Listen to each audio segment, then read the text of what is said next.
Aujourd'hui, on est là pour faire un peu 2 vidéos en une parce que je vais vous faire un mini book haul avant de faire l'ouverture de ma cube de novembre. Oui, on est en novembre, bravo Lise. Déjà parce que j'ai acheté vraiment beaucoup moins de livres que ces derniers mois en novembre. Ce qui est plutôt chouette, mais on va pas se mentir, c'est aussi parce que j'attends encore de recevoir des bouquins, mais comme avec le confinement et tout ce que ça peut créer comme ralentissement au niveau des livraisons, j'allais pas attendre qu'on soit en décembre. Je vous les montrerai quand ils arriveront, les autres, mais voilà. Du coup, ce mois-ci, enfin, c'était même pas ce mois-ci, c'était fin octobre, parce que c'était avant le reconfinement. J'étais en librairie et j'ai craqué. Ça faisait trop longtemps que je voulais l'acheter, mais genre vraiment trop longtemps. Et cette fois-ci, je me le suis pris. J'ai pris le tome 1 du Sorceleur de Andrzej Sapkowski. Je ne sais pas comment prononcer ce nom, désolée.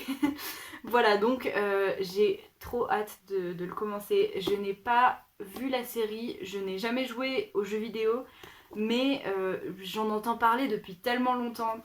D'abord avec les jeux vidéo, ensuite avec la série. Je savais même pas au début que c'était un bouquin. Et voilà, et franchement, je crois que ce qui m'a convaincue, c'est d'avoir vu une vidéo de Les mots de l'imaginaire où elle en parlait.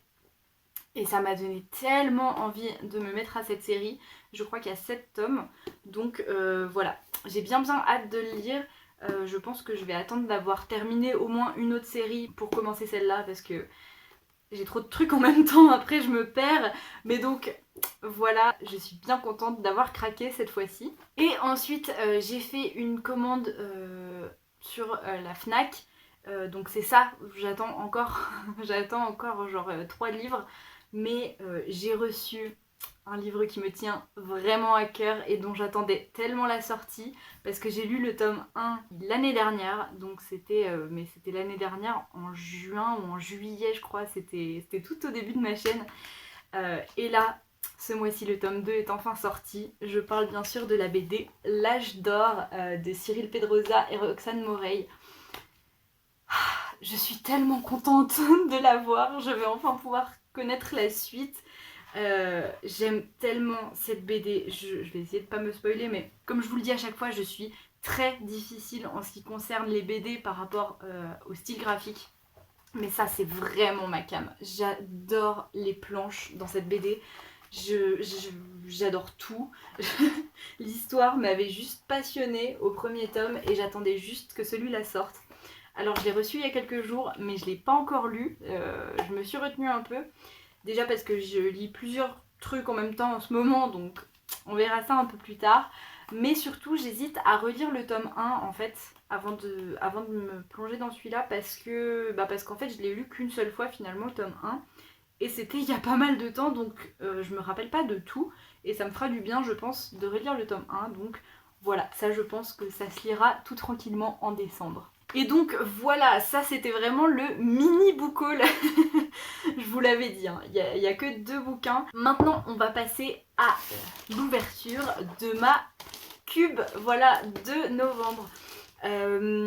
Avant de l'ouvrir, je sais qu'il y a des gens qui, je pense, aimeraient savoir ce que j'ai pensé des livres que j'ai eus dans mes 2 précédentes cubes. Alors le tout premier que j'ai reçu, je ne l'ai pas encore lu, j'attends d'en avoir envie, d'avoir la bonne période et tout ça. Mais le deuxième, celui que j'ai reçu en octobre, je suis en train de le lire. Je vais pas vous faire un point lecture tout de suite, hein, pour ça il faudra attendre le point lecture. Et d'ailleurs, en fait, j'attends d'avoir fini ce livre pour tourner le prochain point lecture, voilà. Parce que c'est quand même un beau bébé, il fait 760 pages, et là j'en suis à 477. Donc voilà, il me reste un peu moins de 300 pages à lire.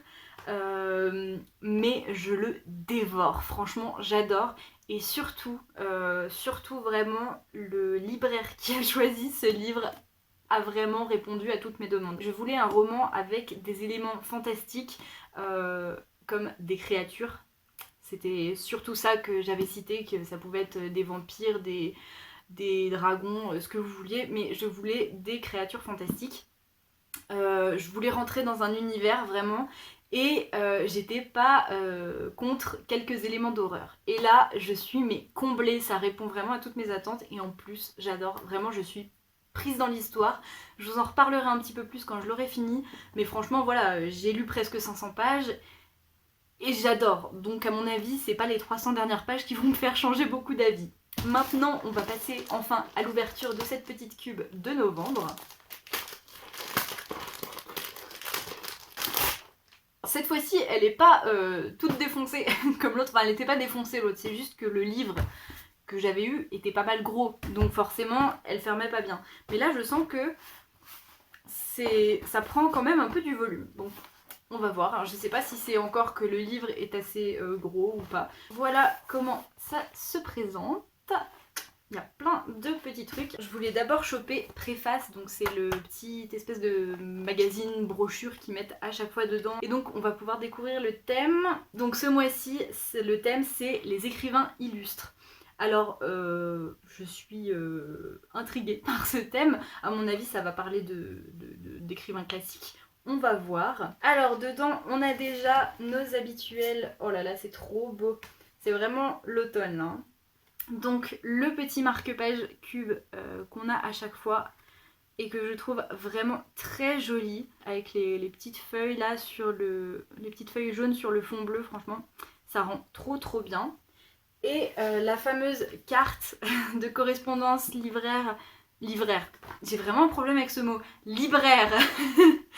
Donc la carte de correspondance avec le libraire qui a en fait le même design que le marque-page. Franchement, les marque-pages, à chaque fois, je les trouve mais trop beaux.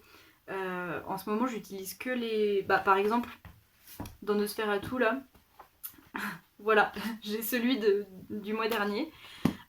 Franchement, je les trouve trop cool. Ensuite, qu'est-ce qu'on a ? Alors, on a un thé, alors c'est un thé noir aromatisé de la marque Daman, je sais pas comment ça se prononce, Daman Frères, enfin c'est une marque assez connue, I think. Donc c'est un thé noir, écorce d'orange, marasquin, caramel, ananas et l'huile essentielle d'orange douce. Waouh. Et ben ça, j'ai trop hâte de le goûter. Parce que franchement, ça a l'air trop bon. Ça va vraiment faire très Noël. Et ça arrive pile à la bonne période, donc c'est super. Donc là, on a le petit truc à manger. Donc tortillas chips, avocado. Et ben ça a l'air intéressant. J'ai jamais mangé des chips à l'avocat, mais j'aime bien l'avocat, donc on goûtera ça.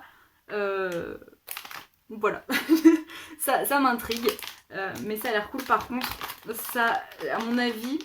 Vu les transports et tout ça, ça doit bien être en miettes. Mais bon, ça changera pas le goût. Hein.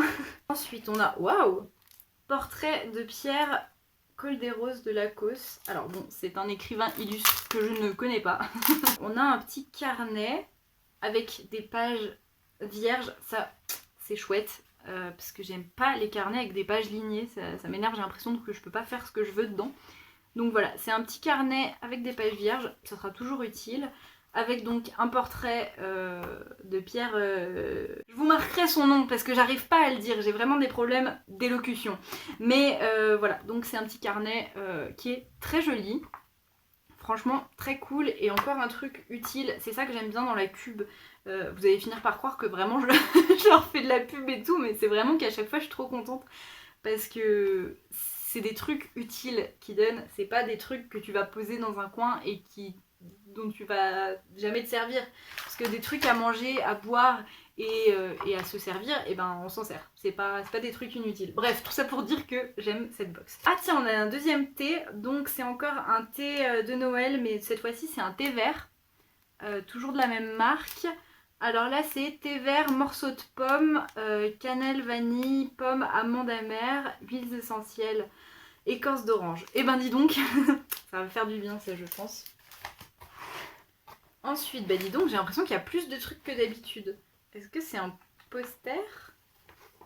Oui, on a un poster double face. Je sais pas si vous verrez bien la caméra. Voilà, et de l'autre côté, on a... Putain, j'arrive pas à lire. Chaque génération, sans doute, se croit vouée à refaire le monde. La mienne sait pourtant qu'elle ne le refera pas, mais sa tâche est peut-être plus grande. Elle consiste à empêcher que le monde se défasse. Albert Camus, avec une très jolie illustration. Franchement, je trouve ça très très chouette. Je verrai s'il y a un coin dans ma chambre pour afficher ça. J'aime bien. Je trouve ça très chouette. Ensuite, qu'est-ce qu'on a? Un deuxième marque... Mais ils l'ont bourré cette cube, c'est pas possible. D'habitude, il y a moins de trucs que ça. Je vais pas m'en plaindre, hein. Donc là, on a un deuxième marque-page qui est vraiment très joli. Alors cette fois-ci, c'est pas un marque-page pub. J'arrive pas à parler. C'est pas un marque-page cube. C'est un équipage. Putain, mais... Je manque de sommeil, je crois. Donc, ce n'est pas un marque-page cube. C'est un marque-page édition de l'Aube, voilà, qui est très joli et qui encore une fois est recto verso.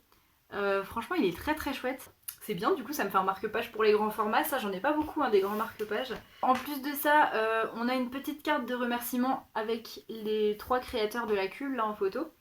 Et en fait, c'est tout simplement une petite pub aussi avec un code promo pour les cartes cadeaux. Je sais pas si je vais m'en servir, mais c'est chouette. Et enfin, ce qui je pense intéresse le plus tout le monde ici, c'est pour ça qu'on est là, le livre. Alors, bon, cette fois-ci j'ai un peu la flemme d'aller chercher mon ordinateur pour vous lire exactement ce que je leur ai demandé. En fait, je leur ai dit que j'étais savoyarde et que j'aimerais lire pour une fois une histoire qui se passe dans mon coin, au moins dans les Alpes et si possible en Savoie. Voilà. Parce que ouais, j'avais trop envie de... En plus l'hiver approche là et j'ai trop envie de lire... une histoire qui se passerait dans mes montagnes. Je leur ai quand même bien précisé que je voulais surtout pas un essai ou ce genre de truc, je voulais vraiment une histoire, un roman. Mais je leur ai pas donné un genre en particulier, mais voilà, je voulais que ça se passe dans mes montagnes. Donc là, comme d'habitude sur l'étiquette, il y a un petit mot, mais je vais pas la lire parce que j'ai pas envie de me spoiler, même si bon, je vais voir le titre du livre dans 2 secondes. Alors, oh, c'est un Gallimeister. J'adore cette collection Totem là chez Gallimeister. Je trouve les couvertures magnifiques. Mais je me fais toujours avoir. Et les 2 que j'ai lus dans cette collection, ça n'a pas été des lectures que j'ai beaucoup aimées. Mais redonnons sa chance à cette collection. Donc c'est La Sanction de Trévagnan. Je connais pas du tout ce livre, mais du coup on va voir ce que m'a dit le libraire. Alpiniste de renommée internationale, Jonathan Hemlock est surtout un tueur spécialisé dans l'assassinat d'agents ennemis. Il a pour mission d'abattre un homme à pas... J'arrive pas à lire aujourd'hui, ça m'énerve. Il a pour mission d'abattre un homme parti tenter l'ascension d'une des plus dangereuses montagnes des Alpes. Maria Librascu. Eh bien, ça a l'air intéressant. Du coup, je viens de lire la 4e qui est un peu plus précise et franchement, ça a l'air trop bien. Ce truc d'alpinisme qui est aussi une espèce de tueur à gages. Ça a l'air trop bien. Style brillant et humour noir, que demander de plus? Et ben, ça me tente beaucoup. Alors, comme c'est cette collection qui... à chaque fois n'est pas tout à fait dans ce que je lis d'habitude, j'ai un peu peur d'être déçue, mais je vais donner sa chance à ce livre parce que franchement il m'intrigue bien. Voilà, dites-moi si vous l'avez lu, qu'est-ce que vous en avez pensé et tout ça. J'ai bien hâte de le découvrir, je vais attendre qu'il y ait un peu de la neige. Donc ça se passe dans les Alpes visiblement. Je ne sais pas encore si ça se passe vraiment en Savoie, je vais un peu insister là-dessus, mais franchement ça a l'air bien. Je suis très curieuse de le découvrir du coup. Et je vais arrêter de parler parce que je parle pour rien dire là. Et donc voilà, j'essaye de tout vous montrer en même temps mais c'est totalement impossible. Voilà le contenu de cette box de novembre. Je suis très contente des petits goodies qu'il y a eu autour. C'est très chouette et encore une fois c'est que des trucs qui vont m'être utiles. Et donc ça j'adore. Je suis toujours un petit peu... j'ai toujours un peu peur de recevoir quelque chose dont je vais pas avoir d'utilité parce que ça m'énerve d'entasser des trucs pour rien et puis tu te dis bon bah t'as payé une box, t'as envie d'avoir des trucs qui te servent, mais là encore une fois je ne suis pas du tout déçue. Après on verra ce qu'il en est pour ce livre. Je suis curieuse, même si j'ai un peu peur de pas aimer, mais d'un autre côté ça a l'air vraiment bien. Donc voilà, je sais pas quoi en penser, donc je vais arrêter de penser, ce sera mieux.